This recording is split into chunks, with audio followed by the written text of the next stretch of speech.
right, C-suite sit-down time this morning. Most people probably have a very negative opinion of government lobbyists, but they do provide important services to companies. And for more on lobbying, we have Caren Turner with the CEO of Turner Government and Public Affairs. That was quite an introduction, right? You evil lobbyist. It kind of reminds me of the evil hedge funds we talked about yesterday. Evil, very evil doers. Evil. There are a few people who aren't evil these days. Well, right? yeah. Well, you know, as we joke around about it, but there's been an attack on this industry, right? The lobbying industry. Yeah. The president says no lobbyists in my administration. How are things going down there in D.C.? It's been an interesting time. We're actually, most of us are lawyers and lobbyists, so we have a double evil empire. The worst of the worst. Yes, that's almost as bad as journalists. It's really bad.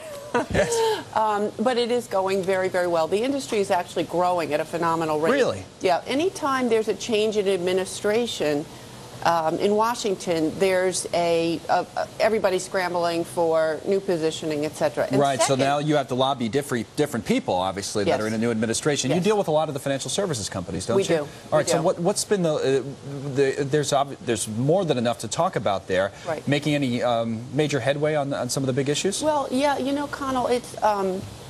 Washington has become the new Wall Street, so everyone is scrambling to get into the Treasury Department, into the FDIC, and try to, particularly with regard to this public-private partnership, and try to take advantage of some of the opportunities that exist right now. And the problem with that is that, and at least from what I'm hearing, is that Wall Street folks, or maybe now as you say they're Washington folks, the rules of the game are changing here on this. I'm sure a lot of your clients say that. Are you making any progress in getting those rules changed back, or getting assurances that they won't be changed so that we'll actually see some investment in this public-private partnership? It's hard to know how the rules are changing because they're changing so quickly.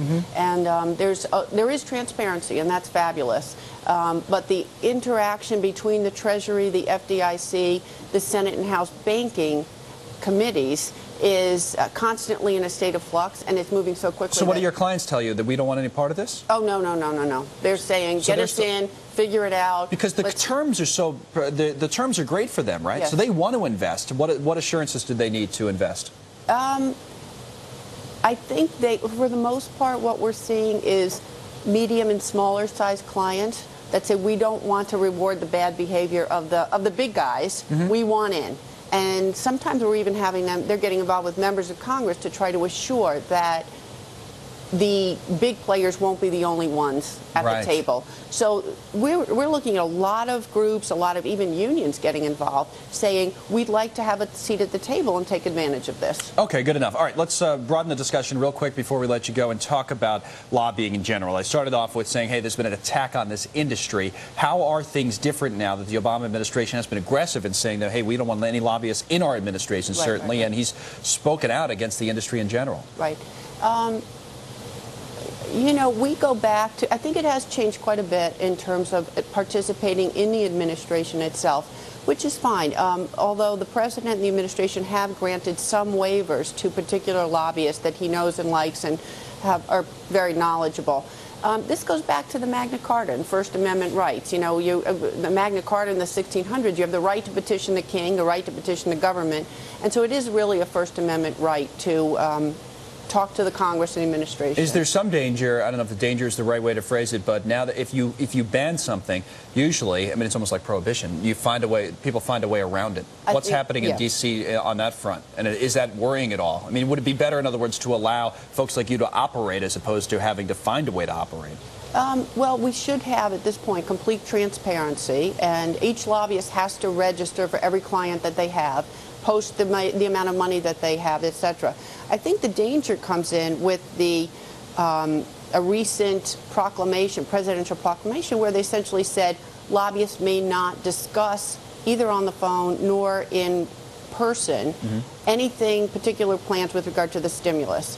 So lobbyists some of them are finding a way to not register anymore as lobbyists. They're finding ways to say, I'm not really a lobbyist. Or they get their clients, they set it up so their clients go in on their own.